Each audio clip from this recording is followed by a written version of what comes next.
to topic number 2. It is the PT Awards. It's now our award show. Confetti. And it is the so we have a couple categories this year. We have our game of the year, which we will save for last, obviously.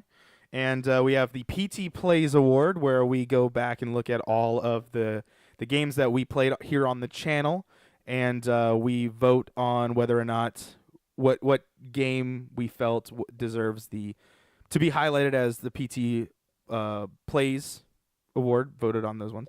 And then there's the Hidden Gem Award, games that we played personally. We didn't have to record them, just that we thought were great. And then Did you say Hall of Fame? And then the Hall of Fame will be our last topic.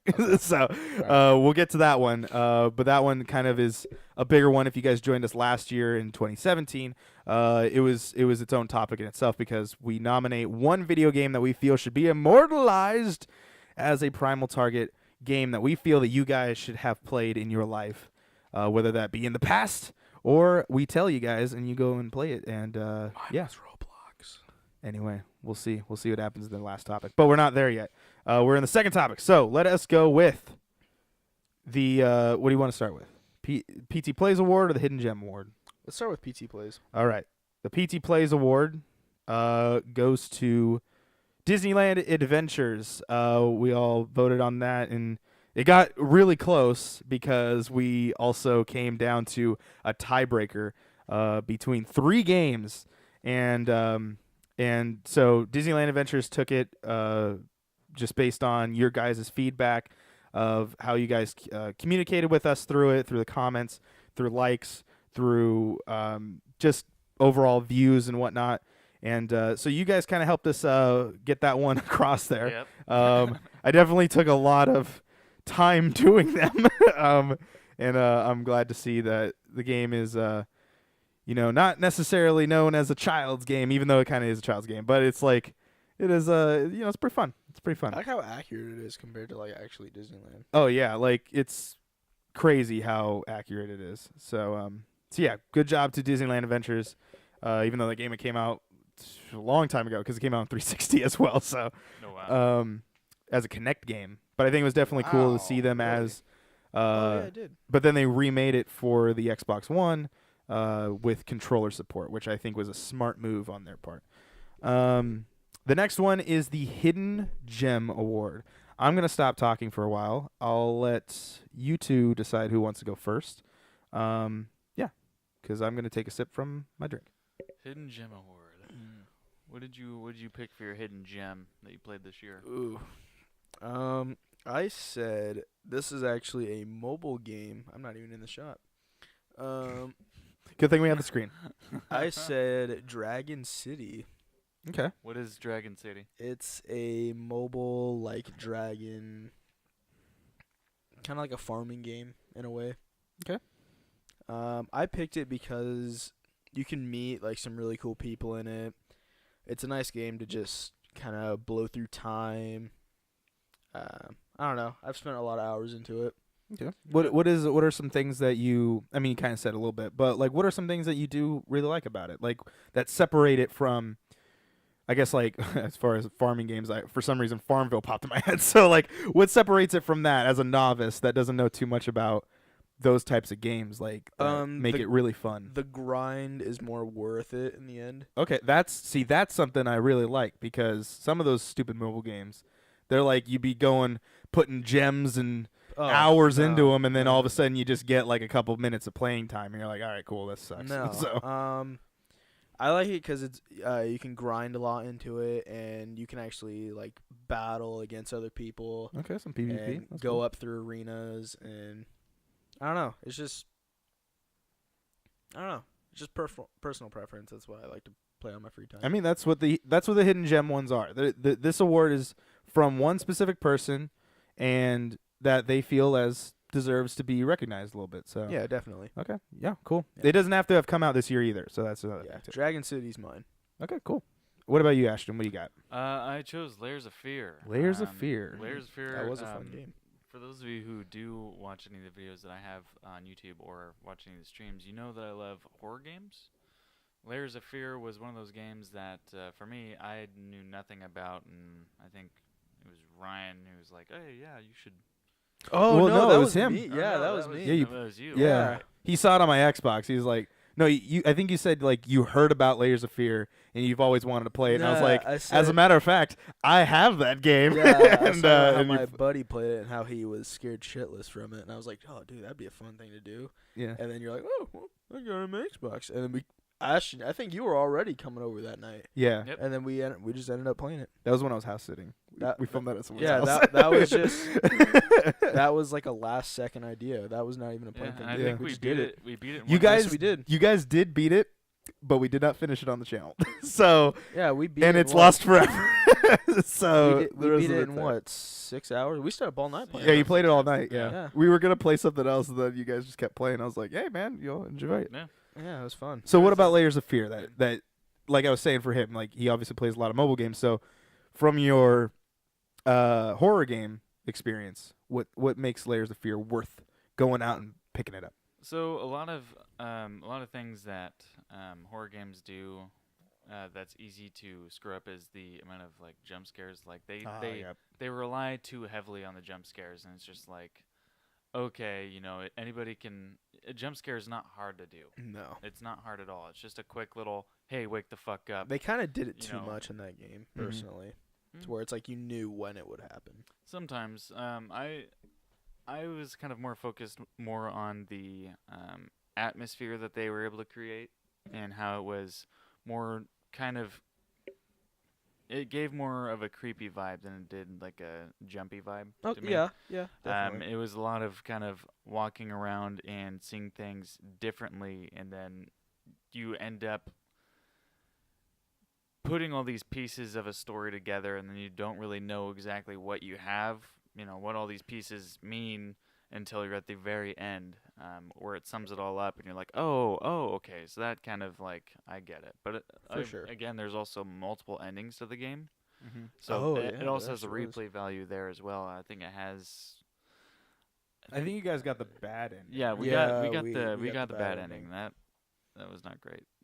But Yeah. that's why I liked it. I feel it should definitely have some light on it. Okay, that's good. That's good. You? Well, I'm actually not gonna go with mine yet. I'm gonna go with Josh because he actually he was also on the committee of voting for this stuff this year, and he chose State of Decay 2, and he said Okay. it's a good game because it's a unique take on zombie survival.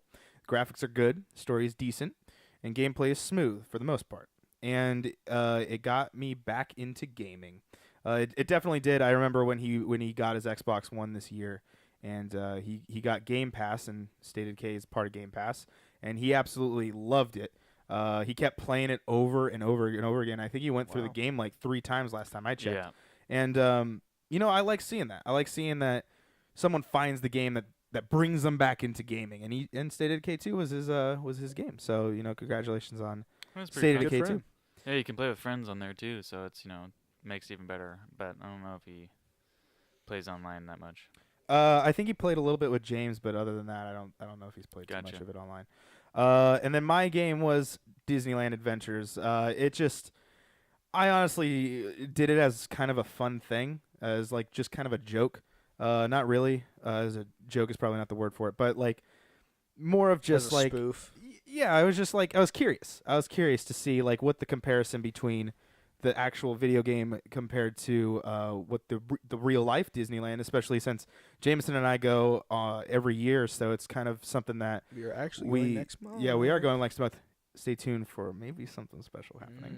I have maybe some plans going there. But anyway, we have but yeah, so I thought Disneyland Adventures was overall like for $30. I think if you're like I said this in the gameplay, I think for $30, if you are a Disneyland fanatic, if you specifically love Disneyland, if you're a Disney fanatic too, you may want to check a look at this.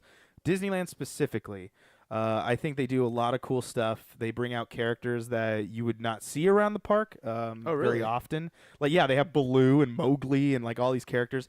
And then what's really cool, I actually say this in, I think way later in the Let's Play, is the fact that the voice actors they tried to get them to come back, and that's the thing. So like Ariel's voiced by Ariel, Belle is voiced by Belle.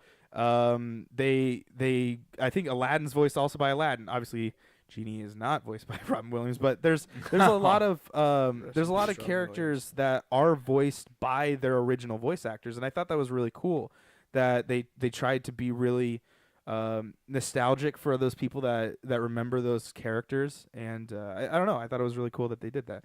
And going on those rides, whether they were created into a new level like Finding Nemo or the Matterhorn or Big Thunder Mountain, those rides got specific worked into being a level, as opposed to rides like Teacups or God, what's that other one? How accurate are the rides in that game to the actual ride? The rides that you actually get to ride, like Teacups and Gadget's Go Coaster, are 1 for 1. They are the exact same ride because they're very short, and they didn't do much of it on there, and you can actually see that in the game. So you don't ride like Thunder Mountain or no, because they made like an actual level based around it. But I didn't know. It took me to play this game to actually find out that Big Thunder Railroad is actually haunted. is a haunted ghost train, which I didn't know until after I played this game. Which it makes sense. Yeah, but even I didn't know this, and then when I went to Disneyland during the Disney vlog, if you watch that, the on the Mark Twain they actually say that on the Mark Twain riverboat they actually say that it's a haunted ghost train, and I never knew that. So anyway, so a little fun fact there. But anyway, you know, there's a lot of those things. Okay, wait. When we say haunted, we don't mean like actually a haunted ride. Yeah, well, I mean the train is a runaway train, and you always wonder where's the conductor. Well, there is no conductor because it's a possessed but I mean train. like how you were saying it's a haunted train. You were making it sound like it was an actual haunted. Got thing. it. But anyway, I think Disneyland Adventures is my hidden gem. I didn't think it was gonna be great, but I think it was really great. So For sure. Cool. For sure. What else do we have? Is it the official game of the year? Is that what's next? I believe that And then is after what's that, next. And then after that, we go into our last topic, which is that. So our game of the year came very close to a tie, a 3-way tie. Actually, it wasn't until Ashton got here to decide what we were going to go for. This one, I'm actually going to read off the ones that we voted for, not the ballot that we all voted on, but the games that got votes. Shadow of the Tomb Raider got 1 vote. Spider-Man got 2 votes. Tied with Red Dead Redemption 2 with 2 votes. And Game of the Year, the official Primal Target Game of the Year is Roblox.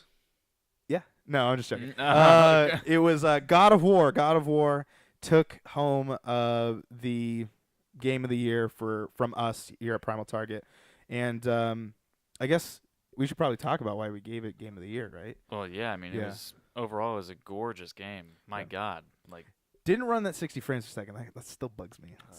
Yes. It's I mean, a that bugs PlayStation me with- exclusive. Why didn't you do that? It bugs me with all the games. Yeah. Like Red Dead 2 not being 60 frames really bugs the shit out of me. I mean, yeah. Like, it's a new standard. It needs to be that way. But I mean, the reason why I liked it was one of the aspects. How about we just go one of the aspects that we liked about the game? How about that? All right. You want to do that? Do you want to go first? Sure. Okay, go ahead. Go first. I mean, overall, it was a gorgeous game. I mean, if you look at the precursors to this, you know, we're going all the way back to like the PlayStation 2. Yeah, way back. Like God of War 3 was long ass time ago. So, definitely a huge jump in quality because you know we're like 2 generations down the road already, and just what they were able to do to make it look so realistic and so alive was just amazing. And you know, from the scenery to like some of like the animals and even the enemies were really awesome looking. Mhm. Just everything visually was insane. Yeah. Yeah. What about you, Jameson? You watched a couple gameplay videos of this, right? I Or did you play a little bit of it? I don't think I really played any of it, but I watched like from beginning to end of gameplay of Okay. Let's not do spoilers, just in case. I mean, one game of the year, so a lot of people are probably gonna pick it up. So, what was some stuff that you kind of liked about it? Well, Being vague, if you are gonna go into a little specific. I just really stuff. liked the story of it. Like Okay. it was a very solid story. It wasn't like too like I don't know the right word. It wasn't too like splashy. I guess I can't really. Okay. Think of the right word. I mean, I think I kind of understand they didn't get fancy with it. They were like, hey, it you know was what? just a straightforward You want God of story. War? We'll give you God of War. Yeah, Yeah. Okay, I get that. God of War was a good game. Yeah, I know what you said. There was what I really liked about it was why I think it got like what is it? Best direction was that single shot like that they kept doing. There was never like a cut. It was just one camera that kept moving around. And I thought that was really cool because I've never seen that in a video game before. Because like anytime a cutscene happens, you know, in normal games, it's going like, oh, here's this perspective, and it's just like a normal movie. But it kind of pulled like the Birdman type thing. I think that was what movie did that, where it was just that one like swinging shot that kept the story moving, and that's where like I thought was really cool about the game, and like you were saying, visually, good, very good. Very good. And I played on the PS4 Pro, so I got to see the 4K asterisk mark. And it was, it's good. It's a very good game. I think it's well deserved of its game of the year. And a lot of us voted for it. And so there you go. Anything else about God of War? Nope. Okay. Pick it up. Yeah, Yeah, definitely worth getting. It was on sale during Black Friday. If you guys didn't pick it, when it comes on sale on PlayStation Store, if you guys haven't bought it then, you need to pick that game up. We're moving on from the game of the year